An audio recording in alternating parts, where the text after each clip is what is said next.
এবারকার পরিস্থিতির ভিতরে ওই এলাকায় তো জামটা বেশি হয়, এলাকা থেকে তো পুরো রাস্তাটাই জাম হয়, এলাকার ওই ব্রিজ হচ্ছে না, ওটার কারণেই বেশি সম্ভব জামটা বাড়ে।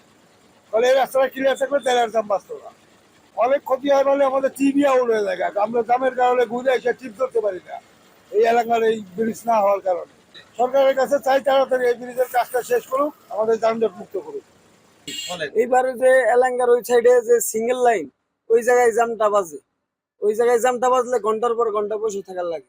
এলাঙ্গা থেকে সেতু পর্যন্ত ওই যে 2, 4, 5 বছর ধরে যে যাবত এই রাস্তায় যে যানজট হয়, এটার লেগে রাস্তা আটকে থাকে।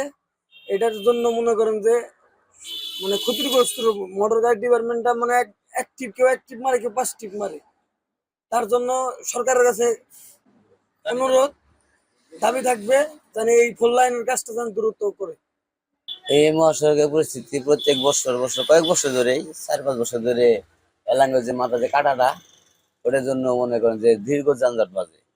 তার কারণে যেন আমরা টিপও কম মারতে পারি, আমাদের আয় রোজগারও কম হয়। তো আমাদের দাবি, আমাদের নতুন সরকার, আমাদের দেশের প্রধানমন্ত্রী নতুন, সেখানে দ্রুত আমাদের এই কাজটা জানি সম্পূর্ণ করে, তাতে মোটর গাড়ির লোকজন আমরা অনেক এগিয়ে থাকতে পারবো। হয়তো ঠিক করে দিলে জাম হবে না, ঠিক না করে দিলে আবার এরকম ভুগন্তি ভুগতেই হবে। সরকারের কোন আপনারা সবাই মিলে কই, আপনারাও কোন আমরাও কই, যে জামজট যাতে না থাকে, জনগণ জানি আরামে বাসা বাড়িতে যেতে পারে। এলাঙ্গা থেকে সেতু পর্যন্ত কাজটা এমার্জেন্সি শেষ করে দিই, জনগণ আরামে যেতে পারবে, ঈদ করতে পারবে। নাহলে তো ঈদ করতে পারবো না বাচ্চা কাচ্চা নিয়ে, চরম ক্ষতি হয়। রংপুর যাইতে 12 ঘন্টা 14 ঘন্টা লাগে, 4 ঘন্টার রাস্তা।